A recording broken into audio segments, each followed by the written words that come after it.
پہ آ گیا. خطرے و غرب گری، لوٹ مار، بے حرمتی اور خون ریزی ظلم کی داستان. پانی کی طرح بہایا گیا خون، مگر یزید ظلم کی تلواریں نہ رکی. ظلم و بربریت کی وہ داستانیں کہ انسانیت آج بھی کام اٹھتی ہے. دین میں ایسا فساد برپا ہو جاتا جس کا دور کرنا بعد والوں کے لیے ممکن نہ ہو. وہ رات اتنی دردناک جب امام نے روضہ رسول کو آخری سلام عرض کیا ہوگا. تاریخ کا ایسا دور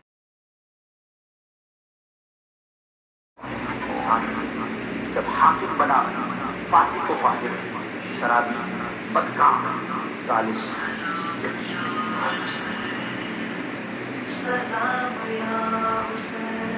السلام علیکم ورحمۃ اللہ وبرکاتہ. ناظرین، ویب سیریز کا نام ہے داستان کربلا، اور آج کے ایپیسوڈ میں بات ہوگی اس شخص کے بارے میں جس کا نام تاریخ کے سیاہ ترین اوراق میں ہمیشہ ملامت اور رسوائی کے ساتھ لیا جائے. وہ شخص جس کی پیشانی پر اہل بیت اطہار کے ناک خون کا ایک ایسا بدرما داغ ہے جو رہتی دنیا میں نہیں مل سکے گا. وہ بدنصیب انسان یزید ہے. ناظرین، یزید سن 25 ہجری میں پیدا ہوا.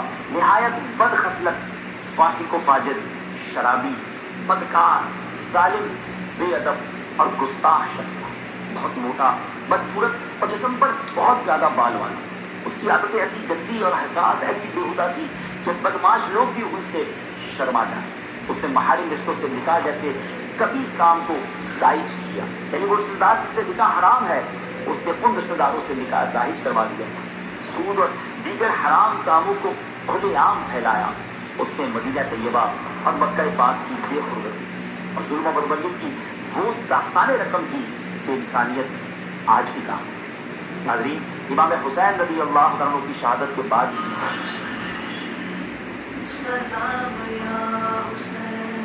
السلام علیکم ورحمۃ اللہ وبرکاتہ. ناظرین، ویب سیریز کا نام ہے داستان کربلا، اور آج کے ایپیسوڈ میں بات ہوگی اس شخص کے بارے میں جس کا نام تاریخ کے سیاہ ترین اوراق میں ہمیشہ ملامت اور رسوائی کے ساتھ لیا جائے. وہ شخص جس کی پیشانی پر اہل بیت اطہار کے ناک خون کا ایک ایسا بدرما داغ ہے جو رہتی دنیا تک نہیں مل سکے گا. وہ بدنصیب انسان یزید ہے. ناظرین، یزید سن 25 ہجری میں پیدا ہوا. نہایت بد خصلت، فاسق و فاجر، شرابی، بدکار، ظالم، بے ادب اور گستاخ شخص تھا. بہت موٹا، بدصورت اور جسم پر بہت زیادہ بال والا.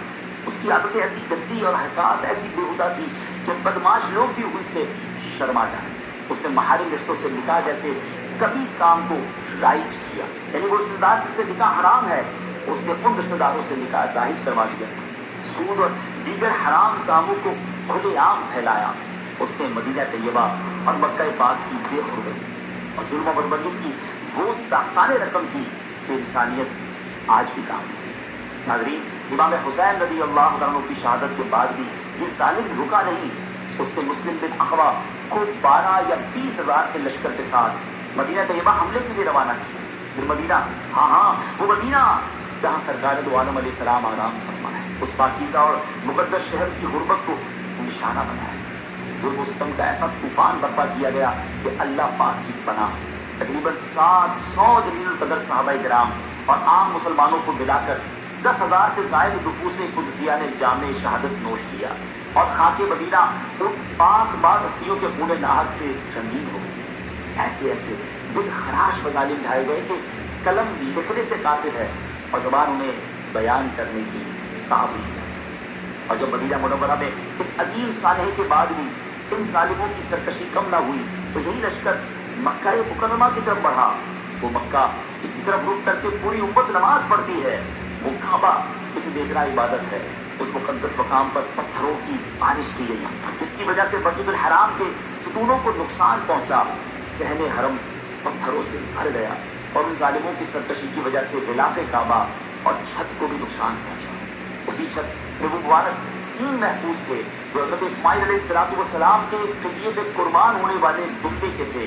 وہ تبرکات بھی اس واقعے میں چلے.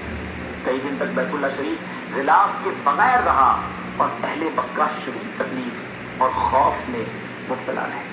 خلاصہ یہ ہے کہ یزید نے ظلم اور احکام شریعت کی مخالفت کی ہر حد پار کر دی. ناظرین، حضرت سیدنا امیر معاویہ رضی اللہ عنہ کی وفات کے بعد سن 60 ہجری میں یزید تخت سلطنت پر بیٹھا. یہی وہ زمانہ تھا جس کے بارے میں حضرت ابو ہریرہ رضی اللہ عنہ دعا فرمایا کرتے تھے کہ اللہ میں تجھ سے 60 ہجری کے آغاز اور لڑکوں کی حکومت سے پناہ مانگتا. اللہ تعالیٰ نے آپ رضی اللہ عنہ کی دعا قبول فرمائی اور 59 ہجری میں ہی آپ کا وصال ہو گیا. آپ جانتے تھے کہ یہ دور فتنوں، ظلم اور دین میں بگاڑ کا دور ہوگا، کیونکہ پیارے آقا علیہ السلام پہلے ہی فرما چکے تھے کہ میری امت میں عدل قائم رہے گا، یہاں تک کہ پہلا رخنہ انداز یعنی اسلامی نظام خراب کرنے والا بنو امیہ کا ایک شخص ہوگا جس کا نام یزید ہوگا.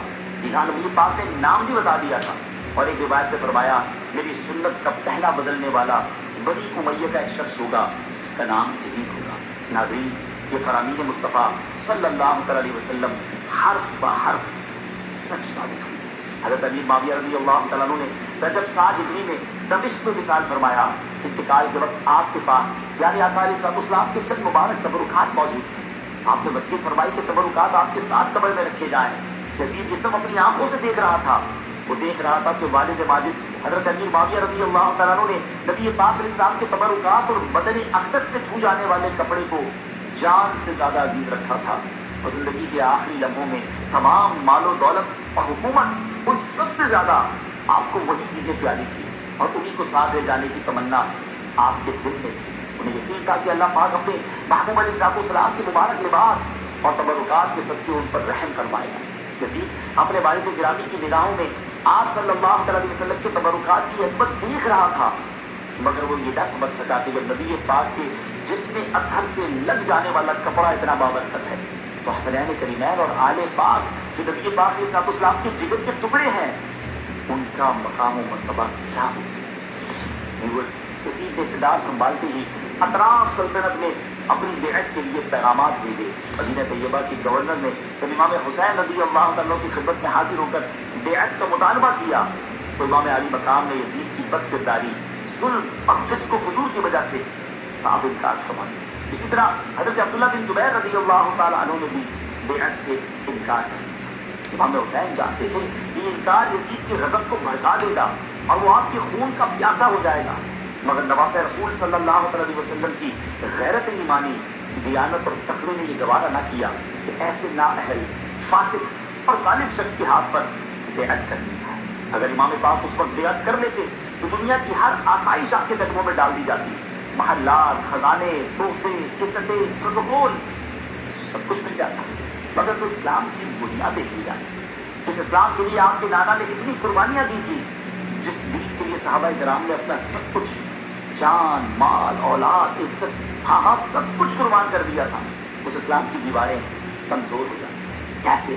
ایسے کہ پھر یزید کو ہر بدکاری کے جواز کے لیے، اس کو جسٹیفائی کرنے کے لیے، اس برائی کو صحیح ثابت کرنے کے لیے امام حسین کی بیعت سند ہوتی اور اس طرح اسلام اپنی اصل سے بالکل بدل جاتا. سوچیے ناظرین، اگر اس وقت امام علی مقام خاموش ہو جاتے تو حق اور باطل کے درمیان فرق مٹ جاتا. اس لیے یزید سب سے پہلے امام حسین اور حضرت عبداللہ بن زبیر رضی اللہ عنہما سے بیعت لینا چاہتا تھا، کیونکہ وہ جانتا تھا کہ مدینے کے لوگ انہی مقدس ہستیوں کی پیروی کریں گے، انہی کو فالو کریں گے. مگر جب ان عظیم شخصیات نے انکار فرمایا تو یزیدیوں کے دلوں میں دشمنی کی آگ بڑھ گئی. یزید جانتا تھا کہ امام حسین اس کی خواہشات اور گمراہیوں کے راستے میں سب سے بڑی رکاوٹ ہے. وہ سمجھتا تھا کہ جب تک نواسہ رسول موجود ہیں وہ خود کر دین کا مذاق نہیں اڑا سکتے. اسے معلوم تھا کہ امام پاک رضی اللہ تعالیٰ عنہ حق کی وہ تلوار ہیں جو ہر ظلم کے سامنے کھڑی ہو جاتی ہے. اور یہی خوف، یہی نفرت آخرکار اس عظیم صالحہ کا سبب بنی جس نے کربلا کی تاریخ ختم کی. ناظرین، وہ دردناک رات تھی، 4 شعبان سن 60 تھے. تو امام علی مقام کو مدینہ طیبہ چھوڑنا پڑا. ذرا سوچیے، وہ مدینہ جہاں رسول خدا علیہ السلام آرام فرمائے، وہ گلیاں جہاں امام نے بچپن گزارا، وہ شہر جو ہر عاشق رسول کی جان ہے، آج نواسہ رسول کو اسی مدینے کو الوداع کہنا ہے. وہ لمحہ کتنا دردناک ہو. تو امام نے روضہ رسول پر حاضری دی ہوگی جب آخری بار مدینے کی فضاؤں کو دیکھا ہوگا، جب اہل بیت کے دل غم سے ٹوٹ رہے ہوں گے، مگر دین بچانا تھا، اسلام کی اصل روح کو محفوظ رکھنا تھا اور حق کی خاطر قربانی کی راہ اختیار کرنی تھی. اسی لیے اب مدینہ چھوڑنا اور کربلا کی جانب جانا تھا۔ آج کے لیے اتنا ہی ناظرین، آگے کیا ہوا اگلے ایپیسوڈ میں جانیں گے۔ اپنی دعاؤں میں یاد رکھیے گا۔ السلام علیکم ورحمۃ اللہ وبرکاتہ۔ ہزاروں لوگ ان کے ہاتھ پر امام کی بیعت کر چکے ہیں، نہ انہوں نے کوئی کارروائی کی اور نہ ہی اس تحریک کو روکنے کے لیے کوئی قدم اٹھایا۔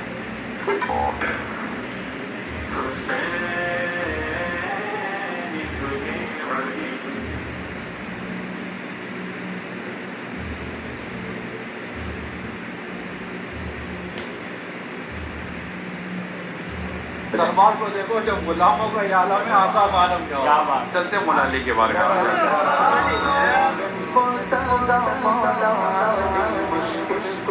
میرے قرآن کے اب پانی جو ہے نا محروم رہ گیا۔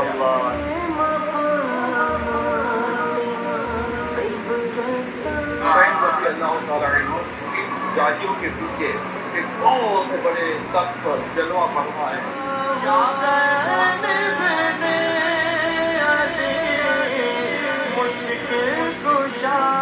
آج ہم روانہ ہو رہے ہیں الحمدللہ عز و جل نجف اقدس کے لیے، مولا علی کے دربار کی حاضری کے لیے۔ مولا علی شیر خدا کرم اللہ تعالیٰ وجہ الکریم کی بارگاہ کی حاضری کے لیے ہم بغداد معلیٰ سے نجف اشرف کے لیے روانہ ہو چکے ہیں، اور سبحان اللہ آقا فرماتے ہیں جس کا میں مولا ہوں اس کے نبی مولا ہوں۔